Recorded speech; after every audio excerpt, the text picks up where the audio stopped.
আচ্ছা একটা জিনিস সেটা হচ্ছে আপনার কি নাম ছিল আগে? আগে নাম ছিল শ্যামলী দাস। শ্যামলী, এখন আয়েশা সিদ্দিকা। এখন আয়েশা সিদ্দিকা। আপনার মেয়ের নাম ছিল আগে বর্ষা রানী, এখন কি নাম? মাইমুনা জান্নাত। মাইমুনা জান্নাত। জান্নাত, মাইমুনা খাতুন জান্নাত দিতে এখানে। আর ছেলে চারটার নাম কি ছিল, এখন কি? একটার নাম জিহাদি, একটার নাম মনে করেন আবু বকর, আর একটার নাম যে আবু সিদ্দিক, আর একটা নাম যে কি আছে ওইখানে। মানে আপনি দেখলাম যে এখানে খোলা মাঠে রান্না করতেছেন, এই টাওয়ারে থাকতেছেন, এর কতদিন ধরে থাকতেছেন এখানে? এখানে প্রায় 1 বছর হচ্ছে। 1 বছর ধরে এখানে থাকেন। এমনি কিভাবে চলে সংসার আপনাদের? টুকটাক কর্ম করি, ওই যে উনি ভাঙাড়ি টাঙাড়ি গুলা করায়। আর আপনাদের সাথে বলবো কি চাচা, আমি মানুষের গ্রামে চলে যাই, পেট তো চলতে হবে। এখন এখানে আসার আমার কিন্তু 3 মাস 4 মাস হচ্ছে। এদিকে আসা, ঢাকায় ছিলাম আগে, এদিকে বালিয়ারাঙ্গি আসা 4 মাস হচ্ছে আমার। আচ্ছা 9 বছর কোথায় কোথায় থাকলেন একটু বলা যাবে? সর্বপ্রথমে ছিলাম আমরা মনে হয় ভজনপুর বাংলা বান্দা। প্রথমে ছিলাম ঘর ভাড়া থাকতাম, ওখান থেকে চলে গেলাম আমরা বাংলা বান্দা পাথরের কাজ করতে। এই পাথরের কাজ দীর্ঘ ধরেন 8 বছর করলাম, আর 1 বছরের পীরগঞ্জে, এই 9 বছর।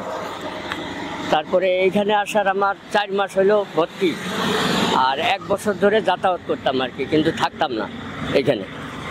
এর আগে ওই যে ওইখানে ছিলাম কাগজের ঝুপড়ি বাঁধে, ওই যে ও ঘর করেছে পাকা ঘর, ওইখানে আগে কাগজের ঝুপড়ি করেছিলাম। এখানে আক্তারুল একটা মেলা জমাইলো, ওই মেলা যখন ভাঙে গেল, মেলা হয়েছিল। হ্যাঁ, ওই মেলার সময় আমরা চলে গেছি। সালাম ভাই এই মেলাটা লাগাইছিল মনে আছে? জি, ওই মেলার সময় আমরা চলে গেছি, মেলাও ভাঙছে, আমরা চলে গেছি। আপনাদের এই ধর্ম যে ত্যাগ করছেন, সবচেয়ে কঠিন কি সমস্যাটা ফেস করতে হয়েছে আপনাদের? কঠিন সমস্যার ভিতরে কি আমাদের মনে করেন, ওর এখন আমার তো নাই, আমার আগে থেকে নেই, আমার বাপেরও আগে থেকে। আপনি যেহেতু ওনাকে বিয়ে করছেন, আপনার সমস্যাটা কি? ত্যাগ তো উনি করছে, মানে আপনাকে কি সমস্যা ফেস করতে হয়েছে? আমাদের সামাজিকভাবে সামাজিকভাবে হাদিস কোরআন দেখতে হয়েছে, তারপরে ধরেন আমার বহুত অর্থ ক্ষতি হয়েছে আমার, মানে এই নিয়ম নীতি জানতে আপনার অর্থ সম্পদ ছিল সব শেষ করেছে 1 বছরে। তার মানে আপনি যে পরের জায়গাতে আছেন, যে খোলা মাঠে এখানে রান্না হচ্ছে প্রতিদিন। সামান্য একটু বাসস্থান ছিল, মানে এই 4 শতকের মতো জায়গা ছিল আমার, ওটুকু আমি 20,000 টাকা বিক্রি করে এই হাদিস কোরআন ঘাটতে ঘাটতে আমি নিঃস্ব হয়ে গেল। আচ্ছা চাচি আপনাকে বলি, এখন আপু করেই বলি, মানে আপনি যে ধর্ম ত্যাগ করলেন, সবচেয়ে বড় কি সমস্যা আপনার সম্মুখীন হতে হয়েছে? সবচেয়ে বড় কি সমস্যা? বড় সমস্যা এই যে এখন মানে চলার একটা রাস্তা নাই, বাচ্চাগুলা মনে করেন খুব একটা কর্ম নাই, নিজের বাসস্থান নাই। আচ্ছা আপনার পরিবার যখন শুনলো যে আপনি এই ধর্মান্তরিত হয়েছেন, পরিবার কি বলছিল তখন? পরিবার মনে হয় এখন আমাকে মনে করে দিচ্ছে, মানে ওরা দুর্ব্যবহার করতেছে, আমার সাথেও করে, খালি ওর সাথে না, আমার সাথেও করে। ভালো মতো আমরা যাইতে পারি না কালমে। আচ্ছা আপনাদের যেহেতু বাসস্থান নাই, মানে আপনারা যদি গুচ্ছগ্রামে জায়গা পান, সেখানে কি যাবেন?